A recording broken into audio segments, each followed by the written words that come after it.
नमस्कार, मैं हूं निकत परवीन खान और आप देख रहे हैं इंडिया परफेक्ट न्यूज। अंश खंडेलवाल की मौत बनी अनसुलझी पहेली।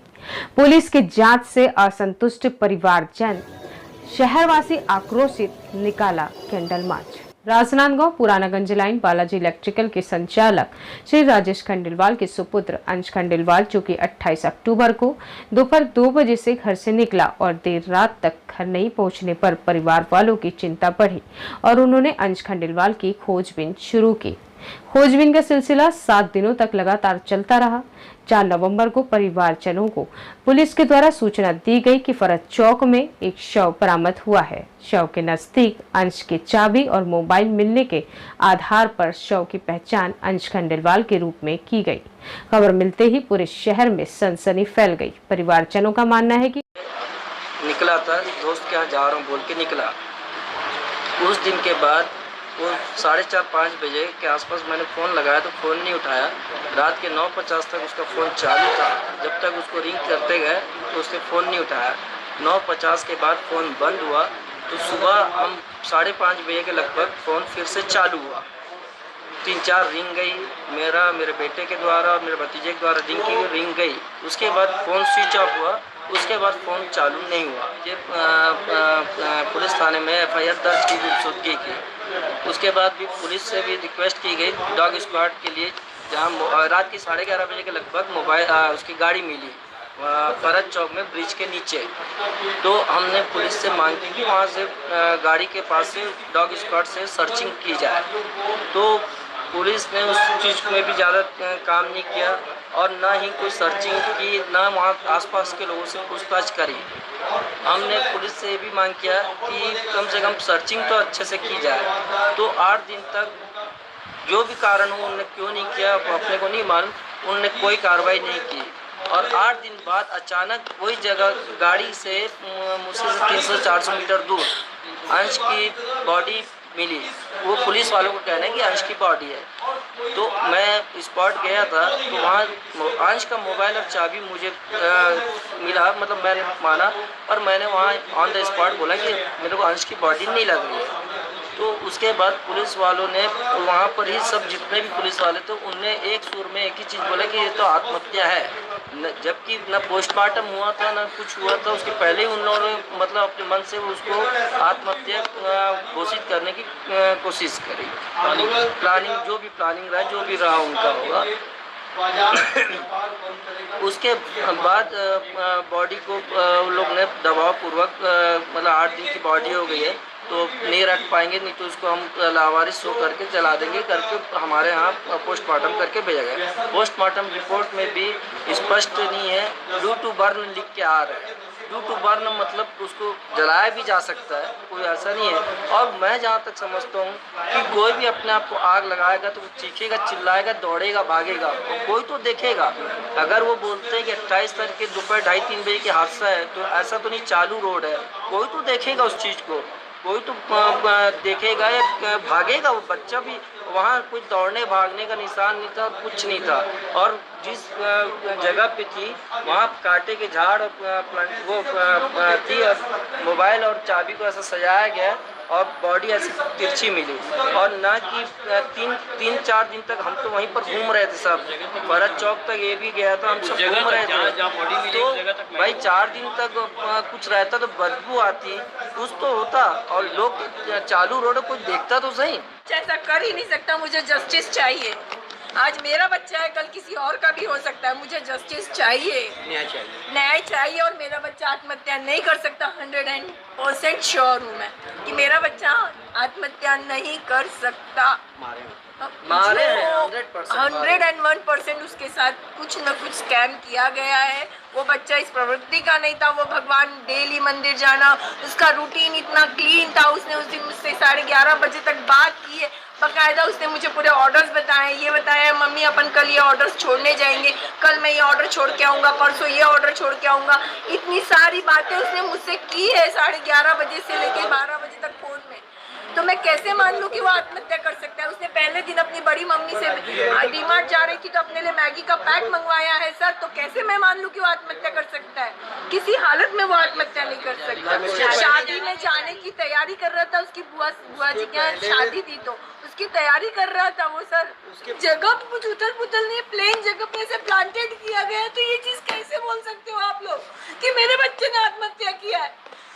किस बिना पे बोल रहे हैं आप लोग कि उसने आत्महत्या किया है? सवाल ही नहीं है। अगर आत्महत्या करता तो कुछ तो तड़पता, इंसान हिलता डुलता, ऐसे प्लेन कोई नहीं सोता सर। किसने आज तक आप लोगों ने भी इतने केसेस देखे? कौन सा ऐसा प्लेन सोया हुआ बच्चा मिलता है? और 8 दिन तक मोबाइल में ना धूल मिट्टी, ना चाबी में धूल मिट्टी, कुछ नहीं है।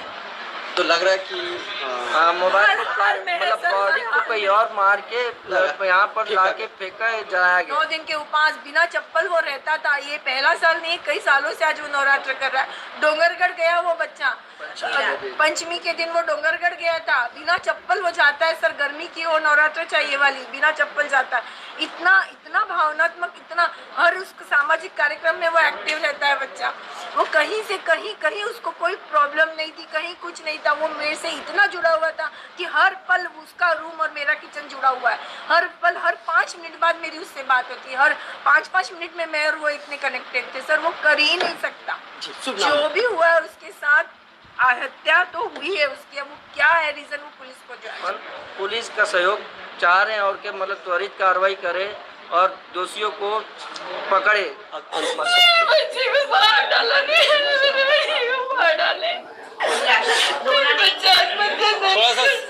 थोड़ा सा आप लोग जो बोल रहे हैं ना उस पे जांच होगी। अंश के साथ कुछ अनिष्ट हुआ है और वे उच्च स्तरीय जांच की मांग कर रहे हैं। अंश की मौत के पीछे क्या कारण हो सकता है, इसी के चलते न्याय की गुहार लगाते हुए चेंबर ऑफ कॉमर्स के साथ साथ सभी सामाजिक संस्थाओं एवं बड़ी संख्या में आम नागरिकों ने कैंडल मार्च निकालकर अंश खंडेलवाल को श्रद्धांजलि अर्पित की एवं पुलिस प्रशासन से उच्च स्तरीय जांच की मांग की है। अंश खंडेलवाल की जली हालत में मिलने से परिवारजनों के मन में कई तरह के ज्वलंत प्रश्न उठ रहे हैं। नमस्कार, आप देख रहे हैं इंडिया परफेक्ट न्यूज और मैं हूं आपके साथ निखिल परवीन। अंश खंडेलवाल कहीं पहेली बनकर रह गया है। प्रशासनिक जांच में कोई फर्क रह गया हो। एक सवाल, एक मुद्दा जो है वो राजनांदगांव को अपनी ओर खींचता चला रहा है और उनका परिवार आज तक उस तकलीफ से उबर नहीं पाया है। अंश खंडेलवाल 28 अक्टूबर को अपने घर से 2 बजे ये कहकर निकले कि दोस्तों के साथ मैं आ रहा हूँ घर से वापस लौटने के लिए। उसके बाद न जाने वो किस दुनिया में गुम हो गए। तो उसी के चलते आज यहाँ पे कैंडल मार्च किया गया है राजनांदगांव में बड़ी तादाद में, जहाँ पे हम देख सकते हैं कि समाज सेवी संस्थाओं से लेकर आम नागरिक, आम जन भी उनके परिवार के साथ खड़ा है।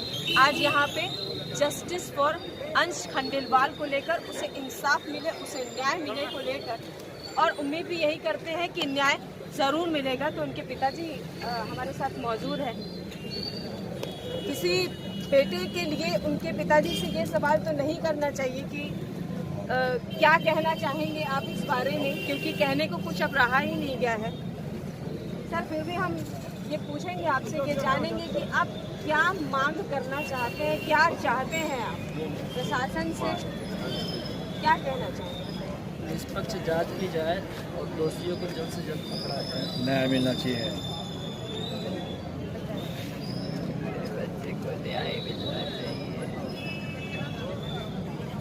बच्चे के चले जाने का दर्द उनके हम कह सकते हैं कि परिवार से ज़्यादा कोई नहीं समझ सकता।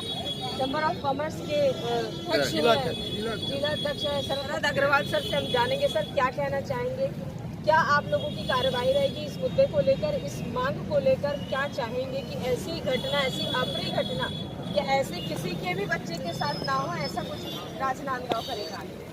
देखिए, आप लोगों के माध्यम से हम एक बात लोगों तक पहुंचाना चाहते हैं कि 28 तारीख को जो हादसा हुआ, 4 तारीख को उस बच्चे का मृत शरीर प्राप्त हुआ, तब से लेकर आज तक पुलिस प्रशासन द्वारा कोई भी ऐसा ठोस कदम अभी तक नहीं उठाया गया है जिससे दोषी पकड़ाएं।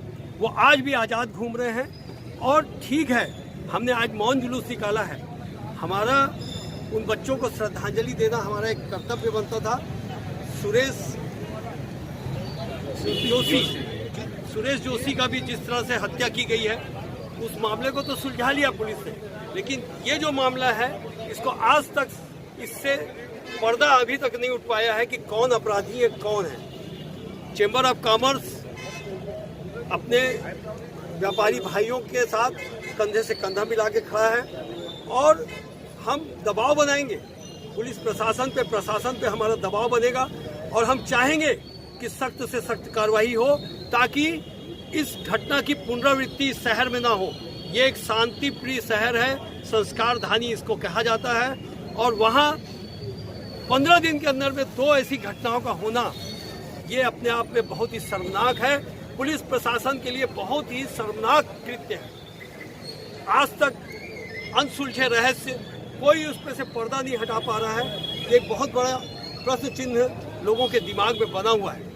मैं चाहूँगा कि जल्द से जल्द इस पर त्वरित कार्रवाई के साथ इसके अंजाम तक पहुँचा जाए, अन्यथा उनको अंजाम देखना पड़ेगा।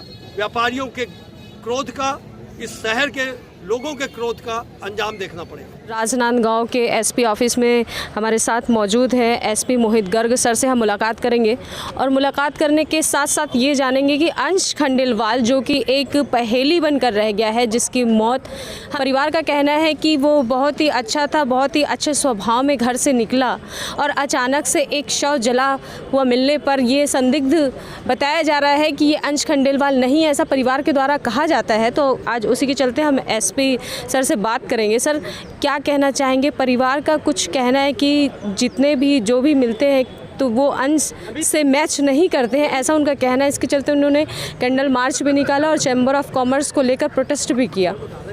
क्या कहना चाहेंगे? देखिए, जो अंश खंडेलवाल का जो मृत्यु हुआ उसके बाद से लगातार मर्ग जांच पुलिस अलग अलग एंगल से कर रही है। इसमें फॉरेंसिक की टीम, मेडिको लीगल ओपिनियन जो डॉक्टर्स की टीम है, साथ में साइबर एक्सपर्ट्स की टीम है, अलग अलग टीम्स इसमें लगी हुई हैं। डाउट है कि, और वो हम भी उस चीज़ की बिल्कुल पुष्टि अभी नहीं कर रहे हैं, क्योंकि हम लोगों ने भी डीएनए टेस्टिंग के लिए जो शव हमें मिला था जला हुआ उसका और उसके अंश के परिवार का डीएनए मैचिंग के लिए हम लोगों ने भेजा है।